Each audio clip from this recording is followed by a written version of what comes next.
apa kabar Anda semua? Kembali berjumpa dengan saya, Hersbunu Arif dan Bung Rocky Gerung. Bung Rocky Gerung, hari ini akan ada, saya kira ada peristiwa penting ya, berkaitan dengan pembacaan putusan dari Mahkamah Konstitusi berkaitan dengan gugatan judicial review PT 20% diajukan oleh DPD secara resmi ya, bersama dengan PBB. Ini kan PBB ini ada Yusril di situ.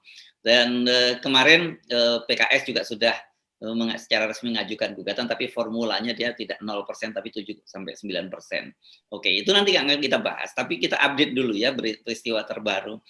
Ini pemerintah kan kemarin sudah membatalkan pemberlakuan PPKM level 2 di Jabodetabek. Ya, sebelumnya itu hanya sehari diberlakukan, sehari kemudian diralat.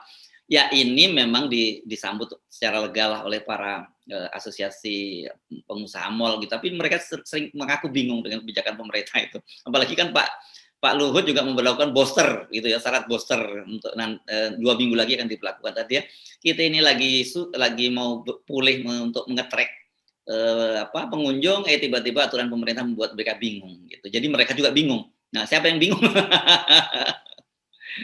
Ini pada akhirnya kita masuk dalam sebuah jenis kebingungan. Dan kebingungan itu pertanda bahwa pemerintah nggak bisa bikin ekstrapolasi dari problem. Kan dia bisa proyeksikan tuh kenapa mesti 2, kenapa. Kan kalau nggak ada dasar itu artinya ya asal-asalan aja. Dan bisnis tentu membutuhkan kepastian. Kalau mau larang-larang supaya kami 6 bulan ke depan bisa bikin proyeksi, penyesuaian strategi, rencana bisnis. Jadi kelihatannya pemerintah juga nggak paham bahwa untuk menghidupkan ekonomi itu butuh kepastian. Mau dia kepastiannya bentuknya externalities, yaitu hal-hal yang menghambat, nggak ada soal. Yang penting bisnis konsisten di dalam perencanaan. Itu sebetulnya yang diinginkan oleh teman-teman para pebisnis. Nah, ketidakkonsistenan itu menunjukkan bahwa memang koordinasi makro di istana nggak ada. Bahkan orang bisa menilai ya kalau begitu nih akal-akalan ini ya dalam rangka seolah-olah serius aja kan. Nah, apalagi lalu dibilang ya nah udah dibatalkan yang level 2 diturunkan ke level 1 tapi harus booster dulu. Ya sama juga problemnya tuh. Kan mesti dibuktikan bahwa booster itu efektif untuk mencegah. Faktanya rakyat justru melihat bahwa banyak betul orang yang udah di booster sampai vaksin 3 kali tetap aja kena tuh kan. Jadi meyakinkan publik itu yang dari dulu nggak bisa dipastikan oleh pemerintah tuh. Ya, Pak Luhut nanti bingung sendiri lagi tuh, lalu dia wah yang kita maksud bukan booster tapi mereka yang sadar untuk vaksin 3 kali ya macam-macam lah. Tapi intinya memang betul tadi ini republik yang membingungkan. Ya, kan pasti ketika menentukan level 2 atau level 1 itu ada justifikasi yang jelas kan. Ya. Nah, tiba-tiba kalau kemudian 2 hanya sehari diubah lagi jadi 1 kan ya wajar kalau kita nanti jadi pemerintahnya bingung, pengusaha bingung, rakyat juga bingung gitu. Walhasil karena bingung ya orang memutuskan lagi udah di rumah aja deh, jangan ke mall lagi karena nanti pasti akan repot juga gitu. Jadi itu yang disebut kemampuan untuk melihat hasil, untuk membayangkan hasil, justru dibatalkan oleh asumsi-asumsi yang kacau. Kan kalau hasilnya kita ingin supaya Jakarta itu turun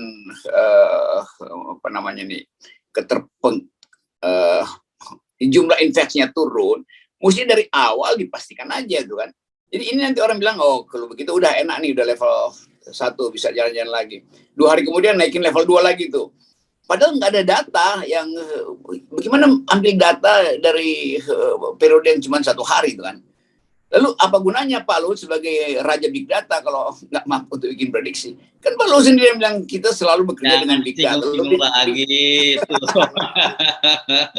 udah banyak yang lupa kok diingetin lagi. Lalu pemerintah selalu basisnya begitu. Yang kita lakukan semua berdasarkan big data. Bahkan kita sedot data publik itu lewat aplikasi-aplikasi yang tidak dimaksudkan untuk fungsi itu. Bahwa Peduli Lindungi dipakai buat beli minyak goreng itu kan demi nyolong big data. Pertamina untuk masuk aplikasinya mesti tulis hobi Anda apa gitu. Tidak apa urusannya hobi dengan orang mau beli bensin. Jadi memang pemerintah mau nyolong big data sebetulnya dengan cara yang buruk. Ya itu yang kemudian orang pertanyakan, loh kalian punya big data kok dalam waktu yang singkat big datanya bisa terombang-ambing.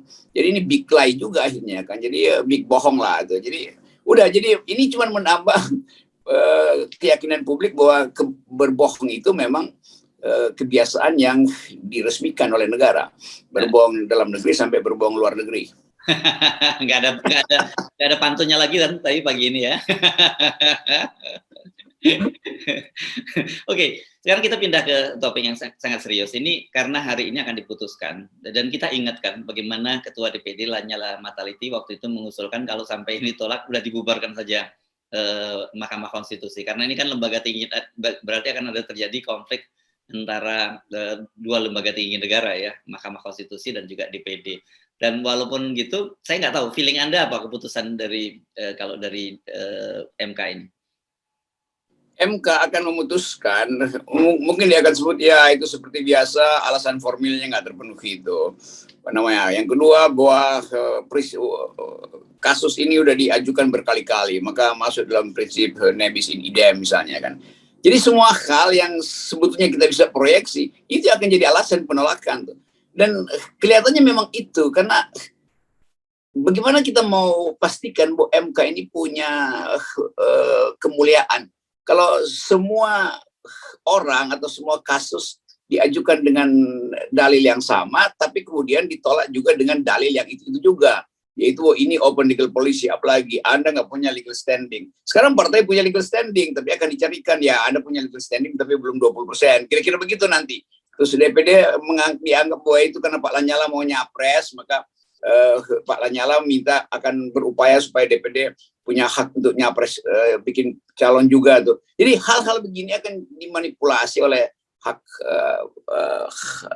bukan hakim, pakar-pakar hukum tata negara yang memang sudah disewa untuk dipersiapkan memberi argumen. Jadi tetap kita anggap bahwa kita mesti terus lakukan aja kan judicial review ini kan, sebab ya di ujungnya akhirnya MK akan bingung sendiri. Loh kalau begitu bagaimana kita buat dalil baru tuh?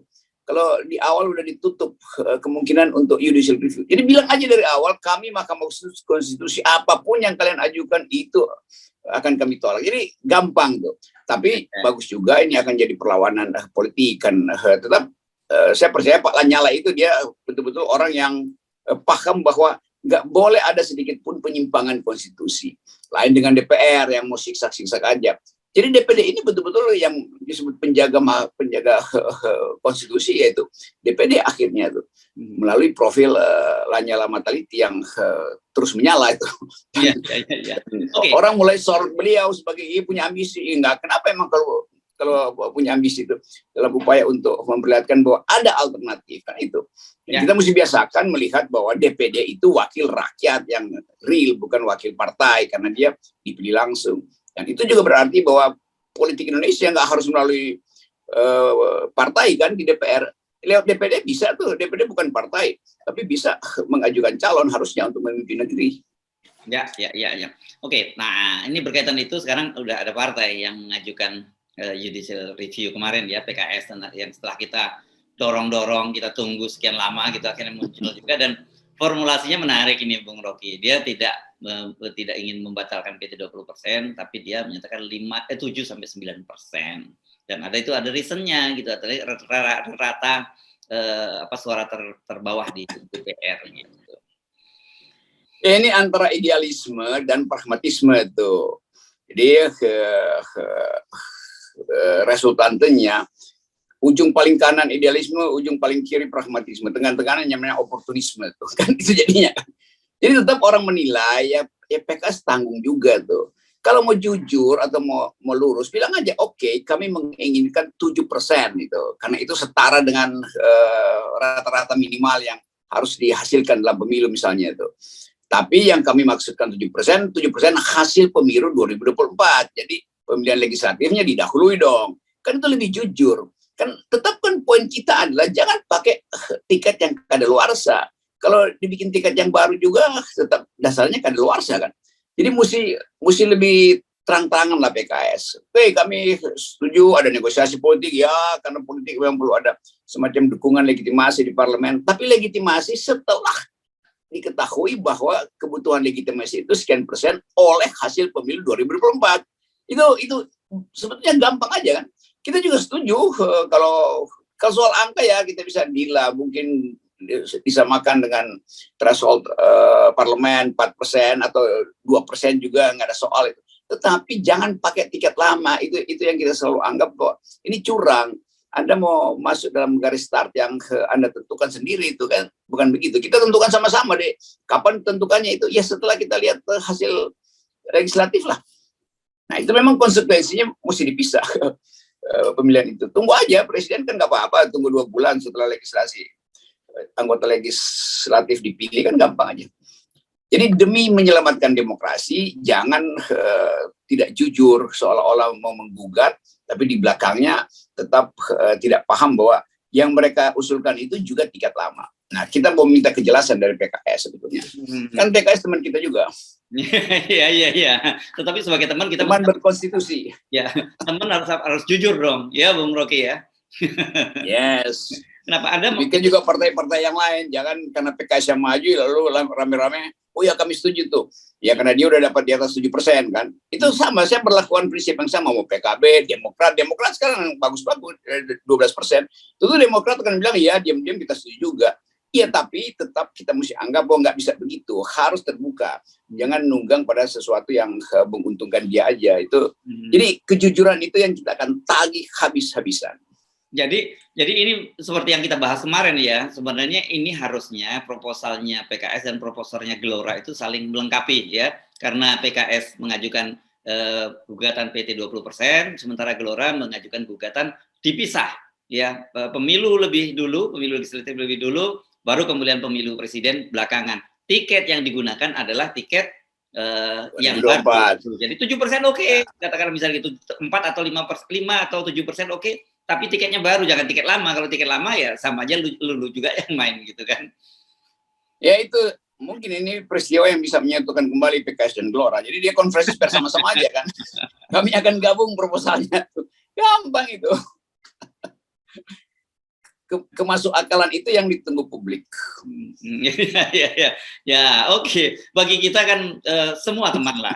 Oh PKS mau Gelora semua teman kita. Jadi nggak ada kepentingan apa-apa bagi kita, kepentingan berbangsa dan bernegara gitu ya.